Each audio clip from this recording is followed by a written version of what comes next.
नमस्कार साथियों, मैं हूं आपका दोस्त और होस्ट अमर और आप देख रहे हैं द बम्बाट।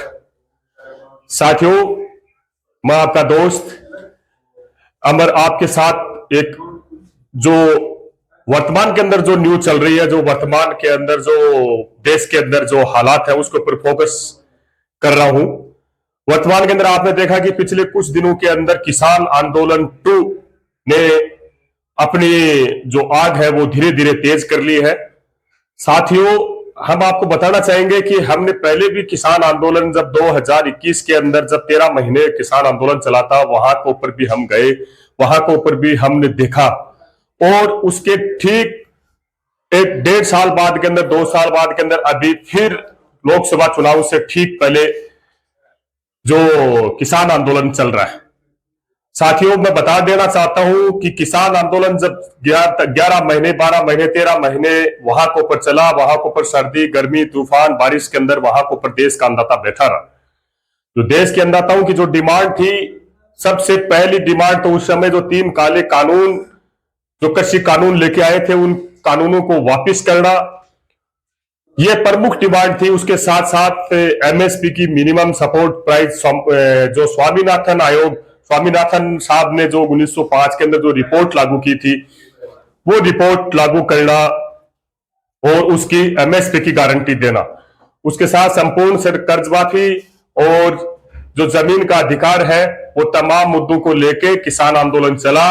लेकिन सरकार ने चुनाव से एन वक्त पहले किसान आंदोलन को कमजोर करने के लिए या उसको खत्म करने के लिए एक साजिश रची और वहां के ऊपर उन्होंने जो काले कानून है वो तो वापस ले लिए, लेकिन जो किसानों की जो मेन डिमांड थी, जो एमएसपी की जो डिमांड थी, न्यूनतम समर्थन मूल्य की जो मांग थी, वो उनकी पूरी नहीं की। और वही को ऊपर संपूर्ण कर्ज माफी की जो सरकार ने जो बात कही थी, वो भी नहीं की। साथियों, मैं आपको याद दिला देना चाहूंगा कि यह वही मोदी सरकार है जिन्होंने सत्ता के अंदर आने से पहले खुद मोदी जी ने यह बात कही थी कि मैं सत्ता के अंदर आऊंगा तो सबसे पहली ही लोकसभा मीटिंग के अंदर इस बिल को पारित किया जाएगा, जो एमएसपी है, मिनिमम सपोर्ट प्राइस, जो स्वामीनाथन आयोग की जो रिपोर्ट है उसके ऊपर एमएसपी के ऊपर गारंटी का कानून वो सरकार बनाएगी। लेकिन वो अपने वादों से मुकर गई और आज तक उन किसानों को जो एमएसपी है वो नहीं मिले। यही कारण है कि वो एमएसपी की दर की मांग को लेके दर दर की ढोंगरे खा रहे हैं। जब भी बात आती है उनको खरीदने के लिए, चाहे वो गेहूं की बात हो, बाजरे की बात हो, मूंगफली की हो, मूंग हो, गवार हो, जब भी बात आती है एमएसपी के ऊपर खरीदने की, तो पहली बात तो उसको खरीदने के लिए कोई खरीदार नहीं मिलता। जब मंडी के अंदर वो जाते हैं तो उसकी जो प्रक्रिया है वो काफी पेचीदा है। तो साथियों, एक बार फिर पंजाब के जवानों ने और हरियाणा के किसानों ने इस एमएसपी की जो डिमांड है वो जो पूरी नहीं की। उन्होंने, सरकार ने वादा किया था एक रिपोर्ट बनाएंगे, कमेटी लागू करेंगे, और 1.5 साल तक वो रिपोर्ट नहीं आई है। न ही वो 2 साल तक वो ठंडे बस्ते के अंदर उनका जो डिमांड थी वो ठंडे बस्ते के अंदर सरकार ने डाल दी। अभी सरकार के खिलाफ पंजाब के, हरियाणा के ही नहीं, अभी हाल ही के अंदर पूरे हिंदुस्तान के जो किसान है वो लामबंद होके और एक बार फिर सरकार के खिलाफ आंदोलन करने के लिए तैयारी कर रहे हैं और आंदोलन कर रहे हैं। दिल्ली कूच की बड़ी तैयारियां हो रही है। खबरें आ रही है कि शंभू बॉर्डर के ऊपर हजारों लाखों किसान ट्रैक्टरों के साथ में, ट्रॉलियों के साथ के अंदर वहां के ऊपर कूच कर रहे हैं। लोगों का कहना है कि ये किसान नहीं है। उन दोस्तों, उन लोगों को बता देना चाहते हैं कि पहले भी हमने वहां के ऊपर खबरों का खंडन किया था। कुछ असामाजिक तत्वों ने वहां के ऊपर ये बात जाके साफ जाहिर की कि ये किसान नहीं है। और 26 जनवरी के दिन वहां के ऊपर कई लोगों द्वारा जो वहां के ऊपर अप्रिय घटनाएं को अंजाम दिया गया। और अभी भी कई लोग ये बात कह रहे हैं, बना रहे हैं कि ये किसान नहीं है। तो हमने वहां के ऊपर ग्राउंड के अंदर जाके देखा, वाकई में वो किसान है और वो इस बात से मजबूर है कि एमएसपी की जो डिमांड, जो सालों से उनकी जो डिमांड है, वो अभी तक सरकार ने पूरी नहीं की। और उसके पीछे सरकार कहती है कि अगर हमने एमएसपी को ऊपर कानून बना दिया तो सरकारें बर्बाद हो जाएगी। जबकि एक तरफ वहां के ऊपर देखा जाए तो कारपोरेट जगत के जो घराने हैं उनका लाखों करोड़ों अडानी अबानी का माफ कर दिया जाता है, लेकिन ये बेचारे किसान जो अन्नदाता है जो धरती का सीना चीर के और अनाज पैदा करता है और इस करोड़ अरब जो जनता है उसका पेट भरता है, उसकी अनदेखी की जा रही है। तो साथियों, मैं तो सरकार के माध्यम से और चैनल के माध्यम से यही कहना चाहूंगा कि अगर समय रहते इन किसानों की डिमांड को पूरा नहीं किया गया, अगर समय रहते इनकी सुनवाई नहीं की, तो आने वाले समय के अंदर यह आंदोलन और उग्र हो सकता है और सरकार के सामने बहुत सारी जो समस्याएं हैं उस सामना करना पड़ सकता है।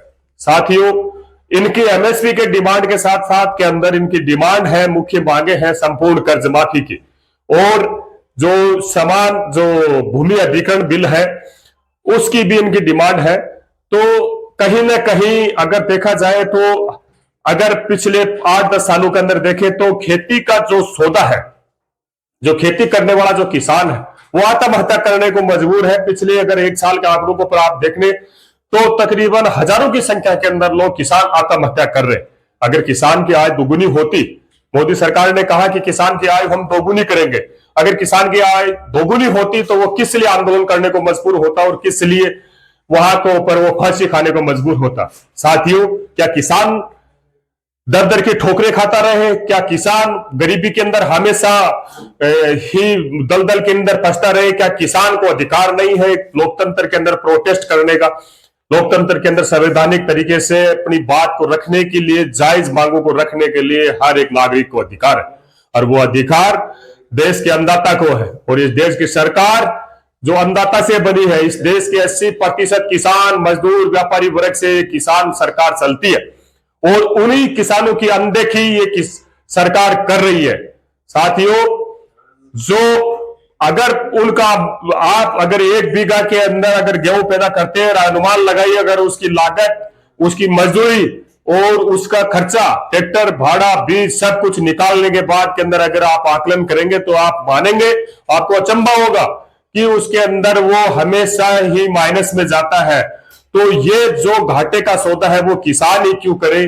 पेट्रोल डीजल के ऊपर वेट कम नहीं करते, बाकी चीजों के ऊपर ये वेट कम नहीं करते, सरकारें अलग अलग टैक्स लगाती है। तो जो सुई से लेके हवाई जहाज तक बनाने का जो काम ये किसान मजदूर करते हैं, तो उनकी फसलों के भाव क्यों नहीं बढ़ाए दिए जाते? जब एक पेंसिल का निर्माण करने वाला, एक सुई का निर्माण करने वाला, पेन का, हवाई जहाज का, जो भी चीजें बनाता है उसकी कंपनी तय करती है कि इस पेन की कीमत क्या होगी, इस मोटरसाइकिल की कीमत क्या होगी, इस गाड़ी की कीमत क्या होगी। तो जो किसान अपने खेत के अंदर सीना चीर के और वो अन्न पैदा करता है, तो वो उस अनाज की कीमत वो खुद क्यों ना तय करे कि मेरा अनाज इस रेट के ऊपर बाजार के अंदर बिकना चाहिए। तो साथियों, यही है उनकी मेन डिमांड। मैं आपको बता देना चाहता हूं आपके नॉलेज के लिए कि एमएसपी जो मिनिमम सपोर्ट प्राइस, लागत का 1.5 गुना मूल्य किसान को मिलना चाहिए, तभी किसान की आय डबल होगी।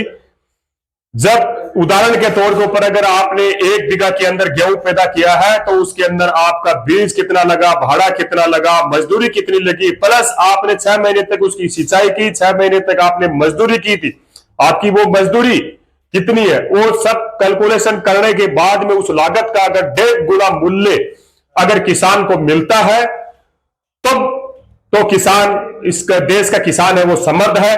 नहीं तो इस देश का किसान ऐसे ही दर दर की ठोकरें खाता रहेगा। तो इन सब से जूझकर और किसानों ने निर्णय लिया है कि अभी वो आत्महत्या नहीं करेंगे, सरकार के सामने मांग उठाएंगे, सरकार के सामने आवाज उठाएंगे और अपनी आवाज को लोकतांत्रिक तरीके से हड़ताल के जरिए, प्रोटेस्ट के जरिए वो सरकार के सामने रखेंगे, ताकि गूंगी बहरी सरकार को ये पता लग सके, गूंगी बहरी सरकार जाग सके। तो साथियों, जो आंदोलन चल रहा है, इस आंदोलन से जुड़ी आगे जो भी खबरें होंगी, हम आपको एक एक खबरें इस चैनल के माध्यम से हम आपको दिखाते रहेंगे। जब तक देखते रहिए द बम्बाट और लाइक सब्सक्राइब करना